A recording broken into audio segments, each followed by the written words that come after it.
Maintenant en Géorgie, nous apprécions les paysages verdoyants, le bruit des oiseaux et les nombreux cours d'eau. Après le désert de la Turquie, on apprécie pleinement le retour à une végétation pleine de vie.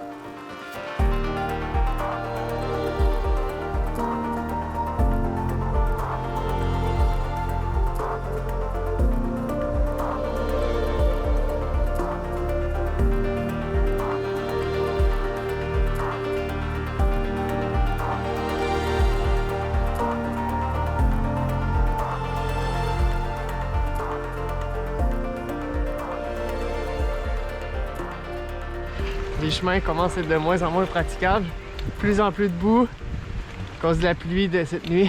Mais on passe dans des villages où il y a un petit magasin général.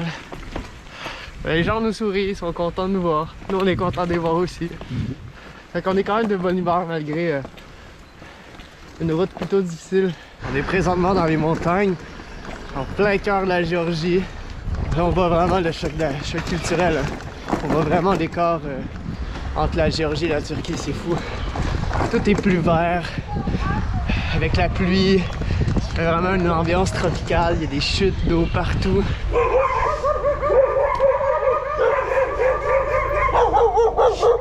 Mais les chiens sont toujours là. La route avance bien, on s'est trouvé un petit abri juste à côté de la voie ferrée. C'est magnifique ici, il n'y a aucun bruit, aucune voiture. Ben, en fait, il y a le bruit des oiseaux, de la nature. On regrette trop pas d'être sorti de la grande route pour emprunter les chemins dans les montagnes. Cette route, elle est interminable. Malgré la petite pluie, on est très content d'être là. Temps de manger maintenant.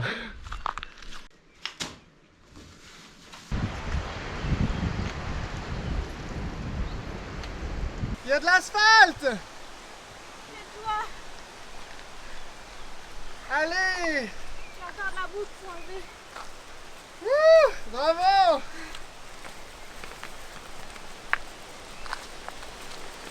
Oh yeah!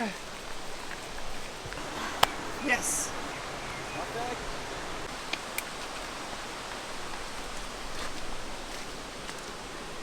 Tiens, Oh merci. tu vas reculer? Faut juste que je mette le bâton. Ah, je pense que j'ai... Ah, c'est dégueulasse. Allez, bien joué! C'est bon ça! Cool. C'est impec! C'était chouette quand même. Putain, c'était cool mon gars! Franchement, C'était pas trop difficile pour qu'on n'apprécie pas. c'était beau! Ouais. On était solo quoi!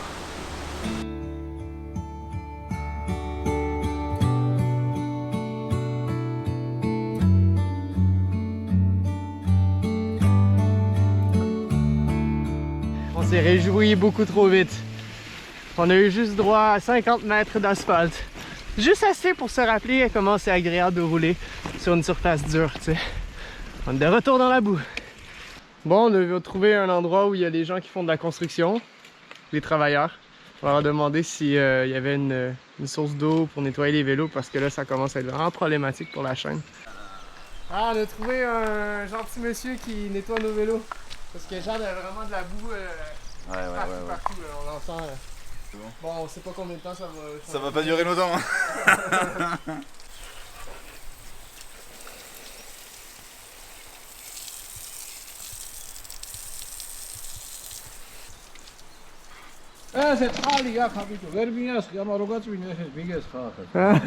Ok, same. Thank you, bye bye! Thank you!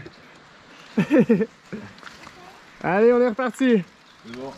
Bye bye! Malgré tout, nous avançons avec le sourire. Nous avons la tranquillité car nous croisons très rarement des voitures.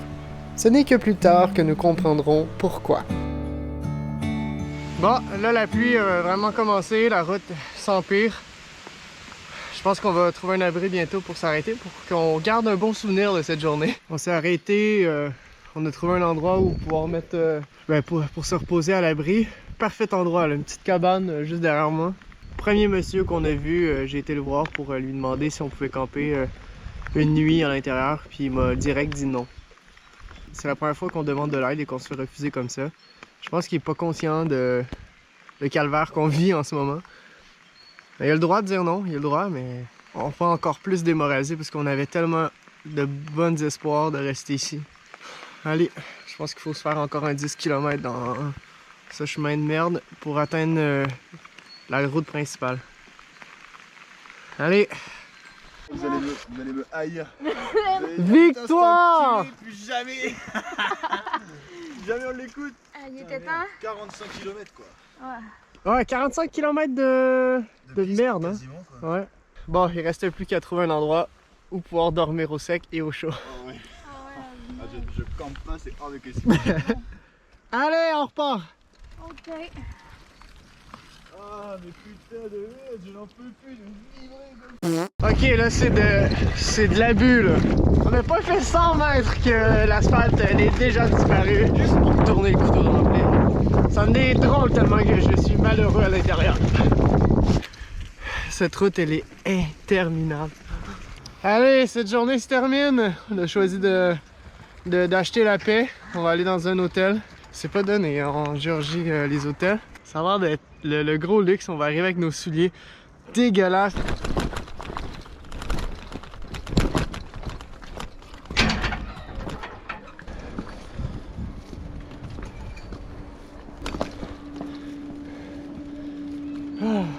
Quelle satisfaction de pouvoir nettoyer nos vélos après cette journée de misère. Wow, ça leur fait vraiment du bien.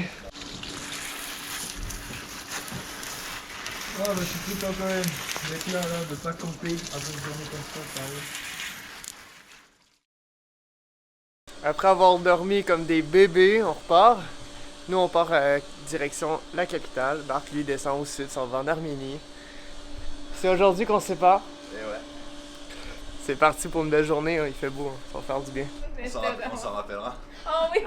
On va s'en rappeler de cette route, ouais. Ah, c'est sûr qu'on t'oubliera pas, hein. Ah non, tu te diras putain l'enculé de merde. Bon ben à plus hein. Ouais. On se revoit je ne sais où. Bah ouais, proche. Peut-être en Asie centrale, peut-être en Asie du Sud-Est. Ouais. Alors voilà, on est un peu dans le pétrin. En fait, le câble de vitesse de Jade a éclaté et la tête du... Je peux te montrer, là. L'embout de câble est resté coincé dans sa cocotte. Et bref, on est un peu dans la merde parce qu'on sait pas comment ça se démonte pas super bien une cocotte. Mais par en dessous, en fait, il y a quelques petits fils qui restent. Puis on va pouvoir aller, j'imagine, décoincer, mais c'est pas gagné encore. Hein. Mais là, je pense que j'aurai besoin de ton aide, Jade. Victoire! On a réussi! Complètement détruit. C'est bon, on repart! On vient de terminer cette journée et clairement, c'était beaucoup mieux qu'hier. Ça a été du faux plat descendant tout long pour se rendre jusqu'à la charmante ville de Gori. Gori qui est la ville de naissance du grand Staline. Et on est d'ailleurs dans le parc à l'effigie de Staline. Ça fait bizarre en fait. Parce que Staline, c'était pas tant un type bien. Hein. Il a fait quand même des bonnes choses pour l'URSS, mais ça reste un dictateur qui a tué énormément de gens. Et là, ça fait drôle de voir un musée, une statue à son honneur et tout. Ok, c'était peut-être pas l'ami d'Hitler, mais est-ce qu'il était vraiment un héros? Je veux pas embarquer trop dans la politique, mais c'est vraiment mon avis personnel, je trouve que ça fait bizarre. D'ailleurs, là, on est juste en face du musée, où il y a une petite maison. Je sais pas trop c'est quoi cette maison. Est-ce que c'est justement la maison de Staline quand il était jeune? Je vais aller voir ça. Et ouais, c'est la maison du dictateur qui est plutôt bien protégée. Il est aussi possible de visiter son wagon blindé emprunté au dernier tsar de Russie, Nicolas II. On sort de la ville de Gori et j'ai remarqué il y a quelques temps, il y a plein de tuyaux jaunes partout. Je me demande vraiment c'est quoi. On n'a pas vu ça ailleurs. On pense que c'est le système d'aqueduc pour fournir l'eau aux maisons, mais on n'est pas vraiment sûr. Bref, si tu le sais, écris en commentaire, on est curieux de savoir c'est quoi.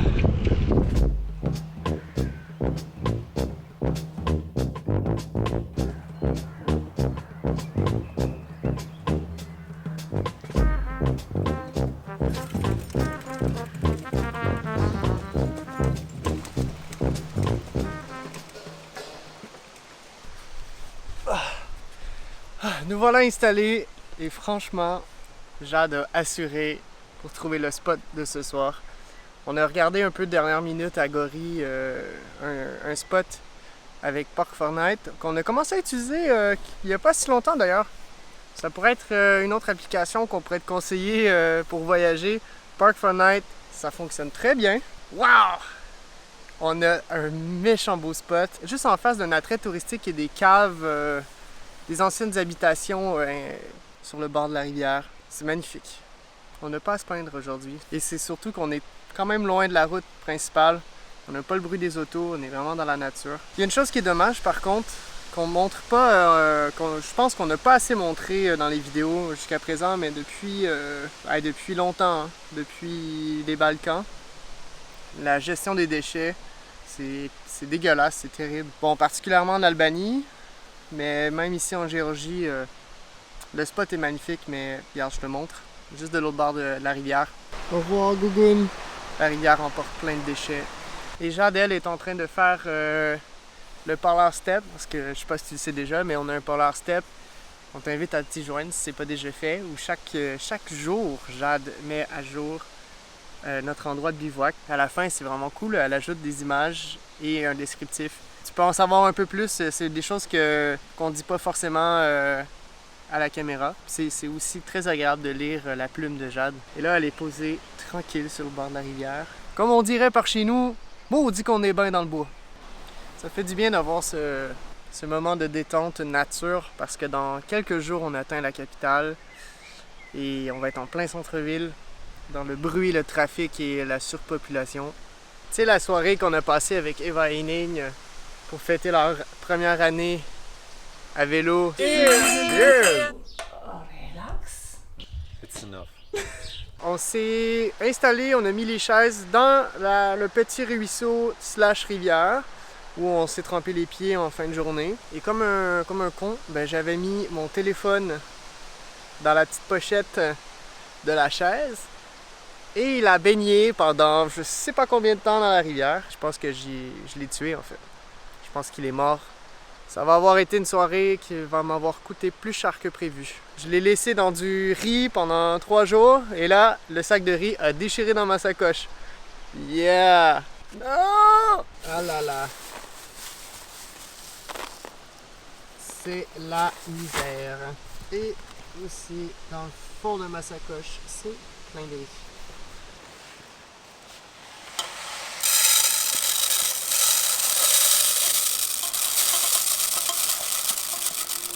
Bon appétit!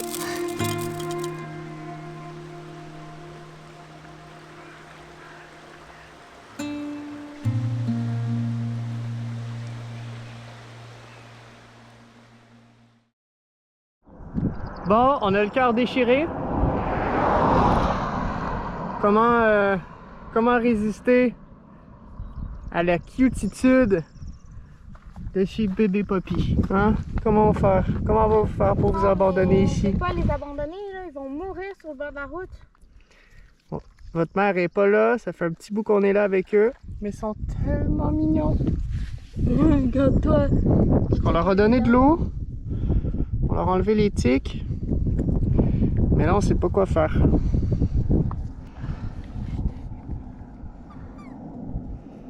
Ils ont faim ces chiens. Ouais, ils sont en train de s'endormir. On souhaite aider ces pauvres petits chiens. Et là, on a 2 options. On a 3 options en fait. Soit qu'on les laisse ici en espérant que leur mère revienne un jour. Ou on essaie d'arrêter des voitures pour qu'ils prennent les chiots. Ou la 3e option, on le met dans le sac rouge à Jade et on les transporte jusqu'au prochain petit village. On sait pas trop quoi faire. Non, on mord pas les rayons. Il y a comme pas beaucoup de voitures qui passent. Alors, on y va avec l'option 3, les Poppy. On s'en va faire un tour de vélo. Allez, on vient. On a vidé mon sac hors libre. On leur a donné un peu de pain.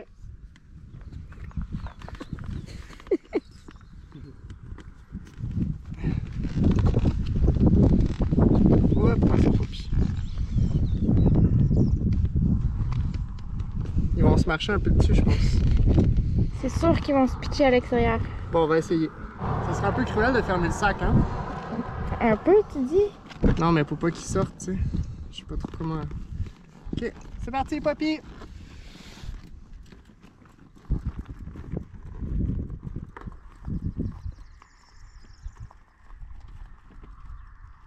marche? Allez mon papy, on est parti! C'est le plus tannant du groupe, alors je l'ai mis dans mon sac des guides.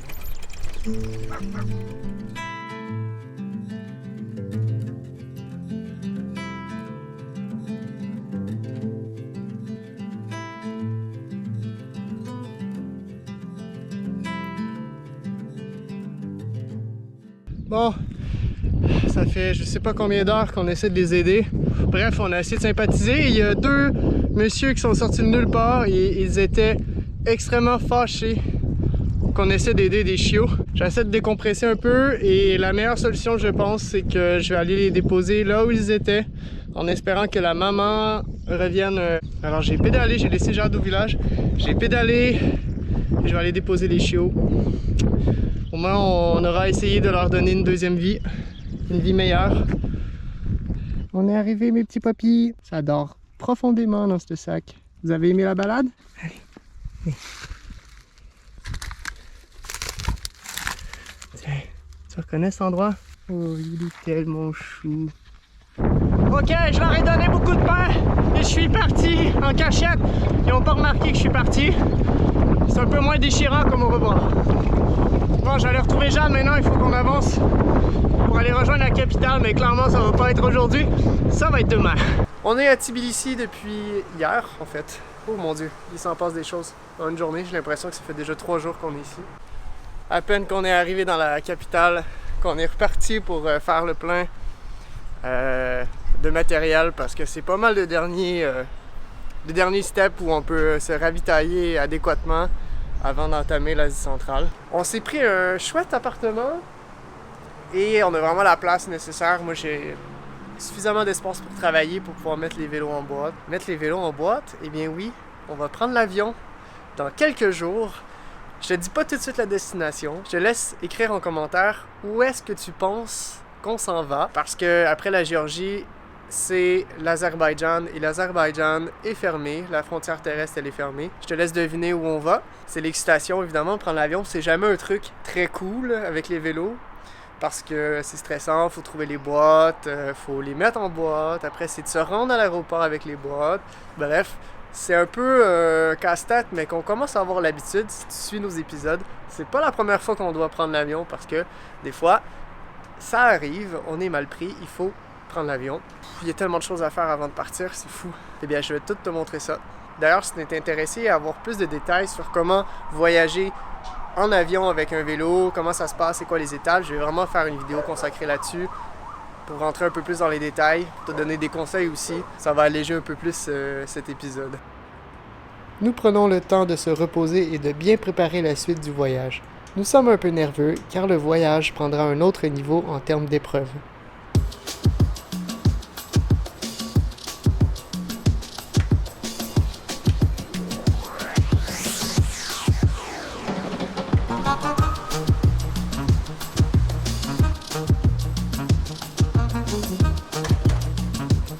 Une des étapes importantes en 2022 pour voyager en avion, un test PCR, c'est ce qu'on s'en va faire sur le champ. Ici à Tbilissi, il y a des vannes qui offrent les tests PCR directement dans la rue, c'est ce qu'on va faire. On va aller visiter un des vannes.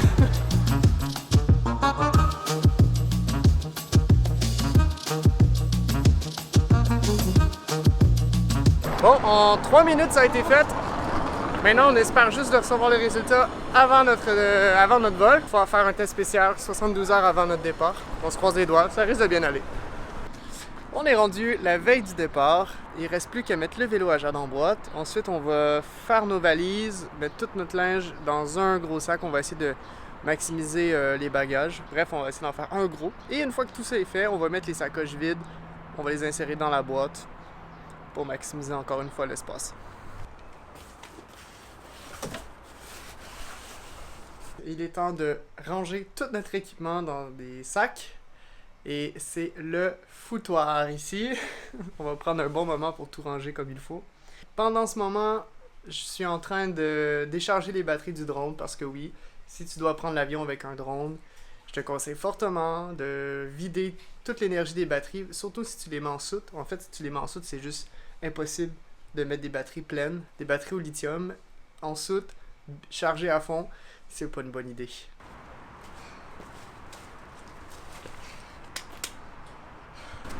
C'est le jour du départ et là, il est temps de sceller les boîtes. On a fait nos valises, on est prêt à partir. En gros, notre plan aujourd'hui, on a commandé un taxi, mais un van. On espère, on se croise les doigts pour qu'il puisse nous prendre avec toutes nos affaires. Heureusement, la propriétaire du lieu, elle est vraiment très très gentille. Elle nous laisse la cour extérieure le temps que le taxi arrive, donc on a quelques heures à attendre ici. Et voilà, on part pour une nouvelle destination. C'est quand même excitant.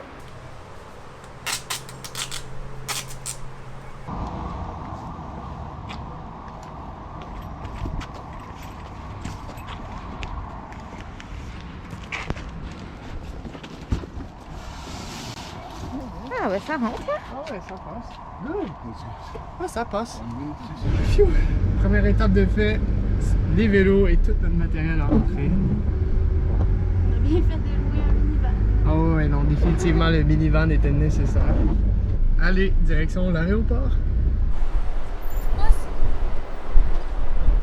Allons-y! Voilà. Ils sont là. On les retrouve. Hello. On est à l'aéroport présentement. On vient rejoindre nos amis Eva et Ning qui prennent un vol quelques heures après nous. Et eux ont choisi la méthode du saran wrap, de la pellicule plastique, parce que ils ont tous deux monté leur vélo et quand il était le temps de les mettre en boîte, eh bien, elles étaient trop petites. Ils ont toutes rassemblé pour utiliser la méthode, la deuxième méthode en fait. See you on the road. Oh yeah. Alright, ciao guys! Bye bye. Enjoy! Bye bye. J'ai rangé ma caméra pour être un peu plus discret. On avait tenté à plusieurs reprises d'enregistrer d'avance les vélos avec la compagnie, mais ça s'est pas fait. Quand on est arrivé devant les kiosques de la compagnie, ils ont vu avec les vélos et clairement ils étaient pas contents de nous voir. En tout cas, le monsieur qui s'occupe d'accueillir les gens, il était pas super content. Enfin, on s'est enregistré les vélos, on leur étiquette et tout pour le vol. Mais là, on est au kiosque pour payer les frais supplémentaires parce que effectivement, il va y avoir des frais supplémentaires pour les vélos, mais ça, on s'en y attendait. Ça fait 1h30 qu'on attend devant leur petit bureau en attente d'une confirmation d'une je ne sais quoi pour les vélos. On est en train de manquer notre vol en ce moment. Des fois, je suis content de t'emmener avec nous parce que ça relativise un peu la situation. Je te fais ça bref. On a fini par avoir notre fameuse confirmation. Si on payait 590 gels, je veux même pas savoir c'est combien en dollars canadiens, mais c'est énorme. C'est quasiment le prix de nos billets d'avion. Là, présentement, on est en retard de quelques minutes de notre vol. J'ai hâte de pas encore traverser, j'ai hâte de traverser la frontière, alors on va courir. On sait même pas si les vélos sont prêts à partir ou quoi que ce soit, donc on est arrivé en retard, mais ça donne bien parce qu'on est aux mêmes heures qu'eux, parce que l'avion aussi est en retard. Donc on va avoir le temps de prendre le vol. Bon, on sait vraiment pas si nos vélos vont être avec nous dans l'avion, mais là, c'est hors de notre portée. Il faut noter que toute cette galère est pour 1 heure de vol seulement. À voir la taille de l'avion, nous comprenons pourquoi nos boîtes de vélo étaient un problème pour eux. Malgré l'attente interminable et un prix exorbitant pour nos vélos, nous sommes enfin en route pour notre prochaine destination. Et voilà ce qui termine cette vidéo, j'espère qu'elle t'a plu. Eh bien non, je te dirai pas où est-ce qu'on s'en va dans cette vidéo, ça ira la semaine prochaine. Et d'ici là, ben, repose-toi bien. Merci beaucoup de nous encourager chaque semaine, on apprécie beaucoup. Et on se dit à bientôt pour une prochaine vidéo. Ciao!